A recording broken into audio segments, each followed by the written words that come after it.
मैसूर पाक म्हटलं की बऱ्याच जणांना वाटते तो बनवायला खूप अवघड आहे. पण हे बघा, अगदी अर्ध्या तासांमध्ये एकदम जाळीदार आणि खूप खुसखुशीत जिभेवर विरघळणारा असा मैसूर पाक तयार झाला.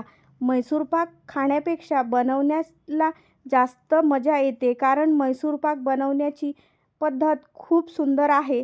नेहमीच्या गोड पदार्थांपेक्षा खूप वेगळी आहे. तुम्ही पहिल्यांदा जरी मैसूर पाक बनवत असाल तरीही न चुकता बनवाल.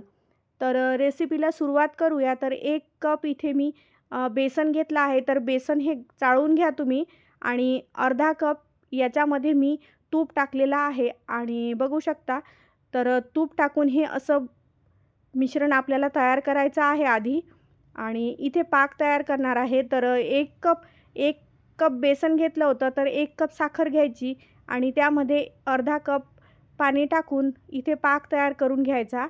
तर तोपर्यंत आपण ज्याच्यामध्ये मैसूर पाक टाकणार आहे त्याला मी तूप किंवा तेल लावून घेतलं आहे. तर बघू शकता इथे एका तारेचा पाक तयार झालेला आहे. तर जे आपण तुपामध्ये बेसन विरघळून घेतलं होतं, तर ते हळूहळू याच्यामध्ये टाकून घ्यायचं. गुठळ्या होऊ नाही द्यायच्या आहे आणि सतत हे हलवत राहायचं आहे.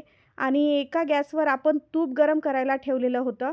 तर तूप पण गरम झालेलं आहे. तर यामध्ये आपण टाकणार आहे.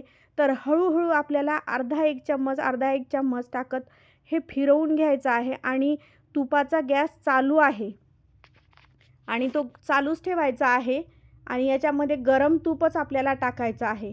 तर बघू शकता इथे हलवत राहायचं आहे, गुठळ्या होऊ द्यायच्या नाहीत. तर हळूहळू आपल्याला इथे तूप टाकून घ्यायचं आहे.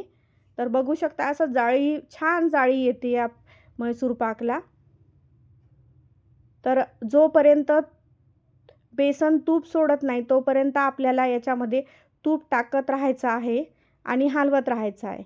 आणि थोडंसं हळूवार हे सगळं करायचं, कारण की तूप टाकताना हे सगळं फसफसून वर येतं.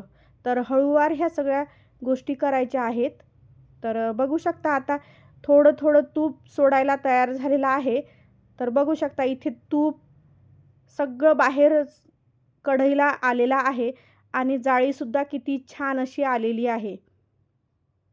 तर आता आपलं इथे मैसूर पाक तयार झालेला आहे. तर आपण ज्या भांड्याला तूप किंवा तेल लावून घेतलं होतं त्यामध्ये हे सगळं टाकून घ्यायचं आहे. तर तुम्ही म्हणाल याच्यामध्ये तूप जास्त आहे, तर तूप सगळं आपण काढून घेणार आहे आणि याला गरम असतानाच काप करून घ्यायचे आहे आणि अर्धा तास थंड होऊन द्यायचं आहे. तर बघू शकता किती छान असा जाळीदार आणि खमंग खुसखुशीत असा इथे तयार झालेला आहे. तर एकदा तुम्ही नक्की करा. पहिल्यांदा जरी बनवत असाल तर नक्की तुम्ही बनवू शकता.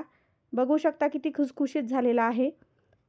तर व्हिडिओ आवडला असेल तर लाईक, शेअर, कमेंट करायला विसरू नका. धन्यवाद.